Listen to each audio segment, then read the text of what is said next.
Hi, I am Dr. Joalo. I'm a clinical psychologist here at the Mind, and today we're doing something different. I'm going to react to different tweets and give my 2 cents worth on the tweets that we're reading today. Okay, first one. Anxiety is insane because it's like, why am I sick to my stomach right now? I'm just sitting in a chair. Yeah, that's actually a pretty common experience, lah, right? Our bodies and our minds are quite old school. And what I mean by that is that it's left over from our caveman ancestors, lah, basically, lah, right? They had to react to things that may kill them, basically, like bears and tigers and all kind of things, right?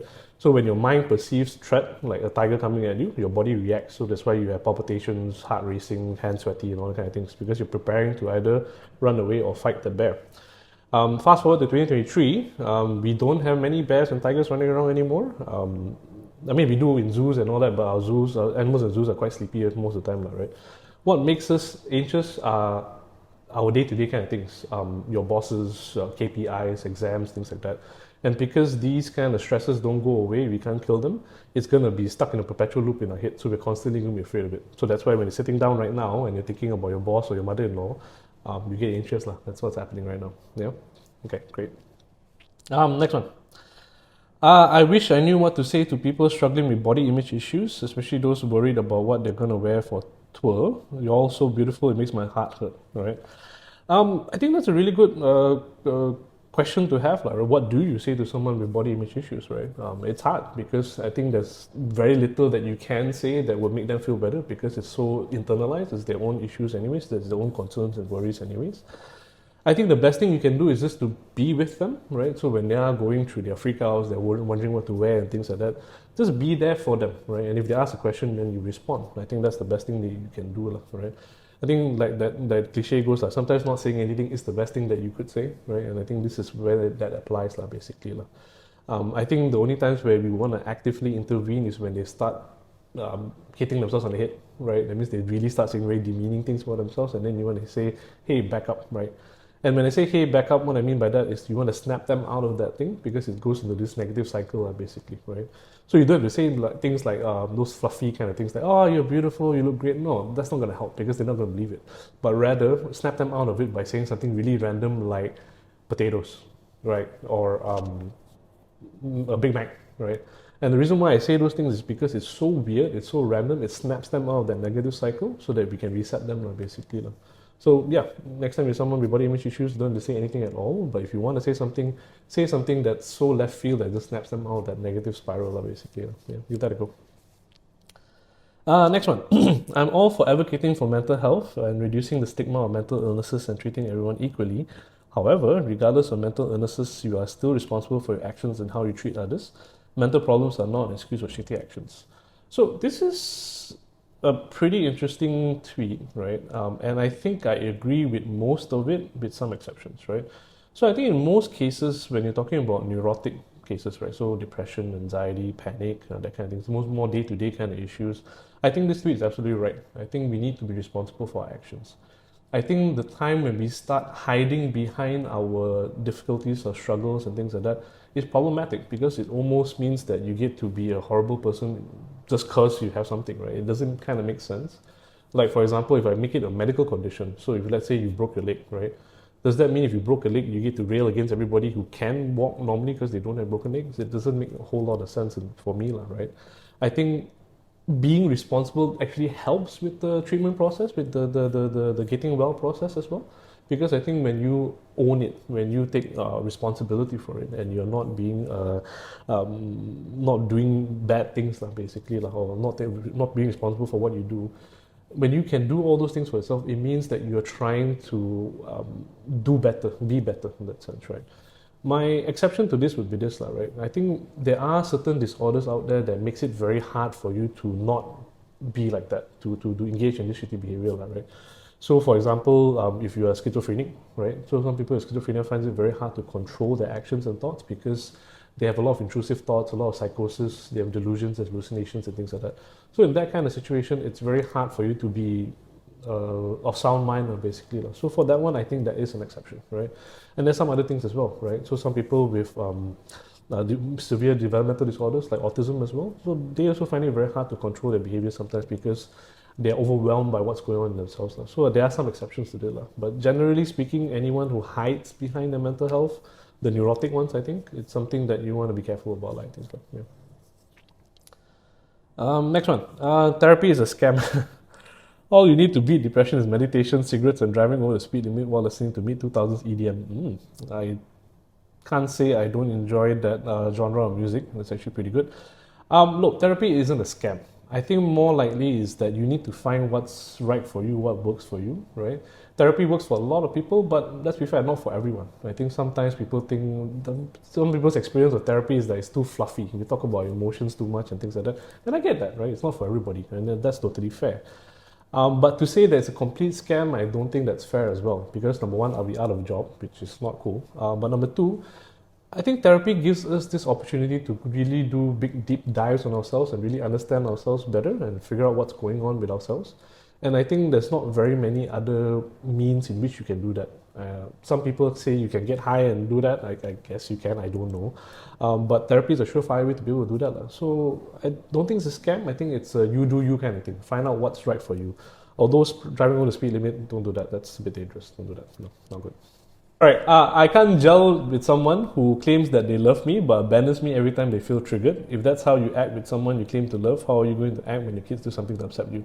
Wonderful tweet. I love this, right? I think a lot of times there are going to be situations where people are feel good friends or feel good partners in that sense. So when things are going great, then they're there for you. They're rooting for you and all that kind of stuff. But when something bad happens, they run off, right? To be fair to these kind of people, I think it usually speaks to a bigger problem, right? There's something inherently that you're afraid of, something inherently that you are avoiding, for example, and things like that. So that's why it's hard for you to attach yourself to someone, to be there, be vulnerable with someone, be there for someone in that sense, right? So I totally agree with this, and I think it's really worth this for these people to really explore what's going on with them, right? Because it's gonna leave you with a string of damaged relationships, a string of broken hearts, for example, and things like that. And like this tweet says, if you have kids, it's even going to be worse, right? All your kids are going to grow up learning is that it's okay to be abandoned. I am abandoned. I'm not worth your love, and think different kind of interpretations like that. So yeah, I think it's absolutely right. That's actually a really good tweet here. Yeah. Next, you're so mature for your age. Thanks, it was a trauma. You're so mature for your age. Thanks, it was a trauma. I think this is actually funny, but it's true as well, right? There are people who have to grow up earlier than they have to. That means, kids at the age of 5, if their parents pass away or if their parents split up, for example, and then they find themselves in a position where they need to take care of the younger siblings and things like that, take care of even the parents sometimes because they are not coping very well. This tweet says it's because of trauma, but I think it's more likely the life experiences that they've had. They've had to grow up, they've had to become more mature to do what they need to do, right? To survive, basically, right? And I think that speaks to us as humans, right? We will do everything that we can to survive, even growing up when we don't have to, in that sense. Whether or not it's good or bad, it's really a depends kind of thing. I think if you are having to mature earlier than you have to, I think it helps you survive and cope, which is great. But if it means that you've lost a huge chunk of your childhood, you lose a huge chunk of your ability to develop yourself as a person emotionally because you have to be this character, this leader, this caretaker of the family, then I think that's bad. And I think that's worth re-examining in that sense. Yeah. All right. Next one. I know we all joke about ADHD and how we're all quirky and funny and haha mental illness, but this shit sucks. I hate not being able to do things without explanation. I hate not being able to finish sentences right in the middle of them frequently, right? And I think this is really, really important for a few reasons, right? Disorders like ADHD, like OCD, for example, autism even, these are all very well-known Hollywoody kind of disorders, right? And what I mean by that is that people know of it, right? Because they talk about it in movies and TV shows and all that all the time, right? And people make tropes out of them as well. Like a famous one would be OCD, right? OCD is the guy who runs around trying to keep things in order, make sure everything is clean and all that kind of stuff. And it's a funny physical character trait that people like to have, like that sense, right? Now, I think the problem with this is because, like I said, people know of them, but they don't know what it actually is, right? So the ADHD, for example, it's always depicted as the kid who is super hyperactive and runs around and does a lot of crazy things, right? But in actual fact, it's like what this tweet says, right? People with ADHD oftentimes find it very hard to focus on certain things and do things that they want to do because they're so easily distracted. And they also find it very hard to pay attention to the stuff that's going on, right? And they want to have a conversation. It's hard because their mind is blowing left, right, and center, right? They can't focus on something because it's actually quite difficult, right? A lot of times, these kind of disorders like ADHD, for example, the main problem, the main issue is the internal bits, not the external bits. It's the internal struggling that someone's going through that's really, really difficult to handle. So this tweet is spot on, definitely. Yeah. Oh, this is interesting. This is a tweet with they've retweeted a post, I think. The post says men have better sex with emotionally unstable women, and the tweet says seductively ways in PTSD, depression, generalized anxiety disorder, panic disorder, and avoidant tendencies. Yeah, wonderful. Um, how do I even respond to this? This is problematic in so many different ways, right? Um, I think this is based on the idea, or they're trying to play off the idea that men are completely physical sexual beings. We just want to go and bang everything that we see, which is a stereotype, right? I don't think every single guy is like that. Are there guys like that? Yes, we have, right? But they're not every guy is like that, right? There are some guys who do want strong emotional relationships before they can have physical intimacy with someone, in that sense, right? So this only works if you assume that all guys are just out to procreate, which is not true, right? Because if that's the case, then they're only out to procreate with females. Then if the females are emotionally unstable, then I guess that's why it works, because then it's very clear in that sense. But no, this is weird. No, that doesn't work, right? Men can't talk about their emotions. It's bullshit. All men do is talk about their emotions. The depressed genius guy trope is very common in media. When people think trauma, they almost always think of male war veterans, and besides, anger is an emotion. That's, I think, partly true, right? Especially in Malaysia, in the Asian community like ours, like Asian population like ours, right? I think that the idea that we've been brought up on is the fact that males have to be the stoic, strong, non-emotional leaders in families or companies or whatever it is, right? And I think because of that, speaking about emotions is almost like a sign of weakness. It's almost like if I talk about emotions, that means I'm showing you how weak I am, how incapable I am, how not strong I am in that sense. And I think because we've been brought up in that kind of a culture, that kind of a protective kind of way, or blocked off kind of way in that sense, right? It makes it very hard for men to talk about emotions. That's not to say that men can't. I think me as a therapist, I've seen a lot of guys coming in to talk about the issues and all that. It's more about finding the right setting, right? If you're amongst a bunch of fellow athletes, for example, you're competing in badminton or football or whatever it is, those signs of weakness are going to get you in trouble potentially, because then people will say, hey, that's a sign of weakness, I'm going to take advantage of it, right? Or if it's a business setting or whatever it is. But when you're with really, really close friends or with your therapist, for example, I think men can. I think there's not an issue at all, right? But again, like I said earlier on about how the Hollywood illnesses and all that, the fact that men can't talk emotions is a very Hollywood stereotype. It's a movie stereotype in that sense, right? Guys do talk about emotions, just not with everybody. They're not as open about it, basically, right? So, yeah. Next. Body image is weird. Sometimes, I'm hot, other times I'm like, man. And it happens, I thought this is absolutely true, right? And I agree with it, right? And that happens because it's an emotion, right? When you think about your body image, you have thoughts about it, and then your emotional part of your brain reacts to it, right? So if you have a lot of positive thoughts, you're feeling good, then naturally you're going to say, hey, yeah, I'm killing it today, I'm gorgeous today, and then you feel good about it, right? But if you've got lots of negative thoughts going through your head, you're stressed out from work and things like that, then it's going to be a lot harder for you to be positive with yourself, right? And to be fair, you replace body image with things like self-esteem, confidence in social settings. It's the same thing, really, right? So it's really dependent on you and how you're feeling that day. So that's why it oscillates between the two, right? So yeah, that's right as well. Next one. Your relationship problems can be solved by breaking up, but no, you're addicted to stress. Stay strong, though. To be fair, I think this is actually not wrong. I think this is actually quite right.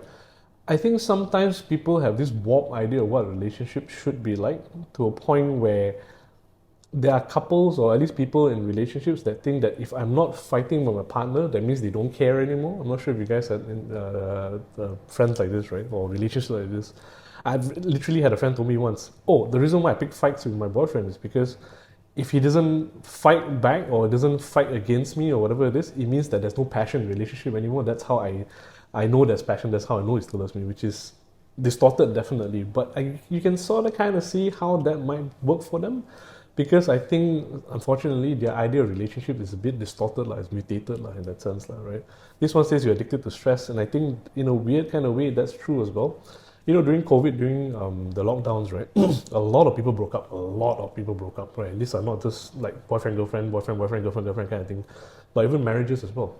Because I think when we're not in lockdown, when we have things to do, we have work to do, we have stuff to do, and all the kind of things, right? The focus isn't the relationship. The focus is everything else, right? And sometimes the stress in the relationship means that you guys will bounce apart and do your own things, and then you don't focus on the relationship, right? But during the lockdowns, what happened was that everyone was just forced to stay together, and there was no outlet, no escape for it, lah. And I think that's when you started seeing fractures in a lot of relationships, because you realize I cannot stand this person. I don't know why I'm with this person, right? It was only good because of the physical aspects, the companionship aspects, and that was it, right? So I think that's absolutely true as well, lah. So yeah, that's a good one. All right, next one. Being a good child was termed as being mature. We were praised for not having big feelings, not making messes, not making noise. The thing is, kids really need to make messes and make noise sometimes. Is that process. Good kids often turn into ageless adults. I love this. This is so wonderful, right?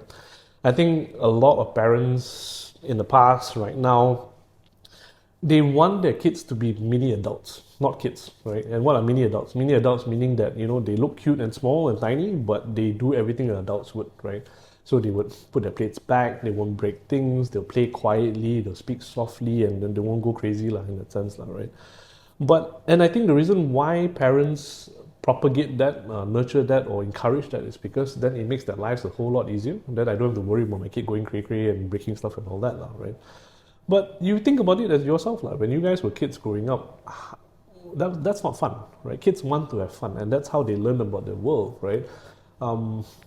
Me, myself included, even with my kids as well, I tell my kids, hey, go run, fall down, break something, get hurt, and things like that, because at the end of the day, that's how they learn about their bodies, about pain, about suffering, about failure, and I think that's such an important part about the growing up process. The tweet ends by saying, good kids often turn into ageless adults. I think the reason why is because if these kids never fail growing up, if these kids never experience anything bad happening to them, getting in trouble and things like that, the idea of bad things happening becomes so overwhelming, so like, oh my god, die, die, die, gloom, gloom, gloom kind of thing, that it just breaks them, it just paralyzes them, because they don't know what the consequences are going to be like. Now, you compare this to a kid who's grown up in an environment where they're allowed to fail, do whatever they want, break stuff, get in trouble, get scolded, get spanked, whatever it is, right? Don't spank your kids, sorry. Put them on timeout and things like that. They have a wealth of experience of what it's like to screw up, to make mistakes, to get in trouble, right? So that when they grow up, they know what kind of risk they want to take, they can take, they're able to take, and I think that makes them much less anxious, because then they know how to deal with situations, right? So I love this. This is brilliant, right? So if you guys are parents or wanting to be parents, remember, your kids are doing what they're designed to do, to be kids, to have fun, to make mistakes, to screw up.